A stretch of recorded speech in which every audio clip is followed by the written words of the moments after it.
প্রেমীদের নস্টালজিয়াতে ভাসিয়ে গত 22শে ফেব্রুয়ারি শুরু হয়েছিল ইন্টারন্যাশনাল মাস্টার্স লিগ।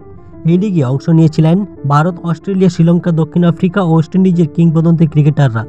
সেমিফাইনালে অস্ট্রেলিয়াকে হারিয়ে সচিন টেন্ডুলকারের নেতৃত্বাধীন ইন্ডিয়া মাস্টার্স জায়গা করে নেয় ফাইনালে। অন্যদিকে ব্রায়ান লারার নেতৃত্বে ওয়েস্ট ইন্ডিজ মাস্টার্স হারায় শ্রীলঙ্কাকে। ফাইনাল ম্যাচটি অনুষ্ঠিত হয় রায়পুরে শহীদ বীর নারায়ণ সিং আন্তর্জাতিক ক্রিকেট স্টেডিয়ামে। টস জিতে ব্যাট করে ওয়েস্ট ইন্ডিজ তোলে 7 উইকেটে 148 রান।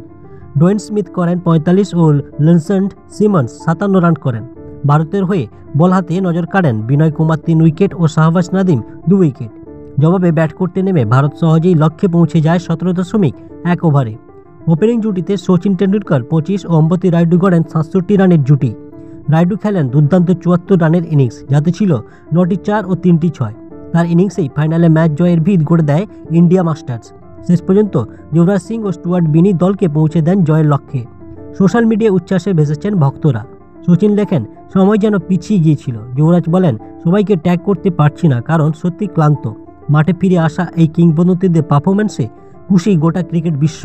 একজন প্রকৃত ক্রিকেট প্রেমী হিসাবে এরকম ক্রিকেটের নিত্য নতুন খবর পেতে আমাদের চ্যানেলটিকে সাবস্ক্রাইব করে আমাদের পাশে থাকুন।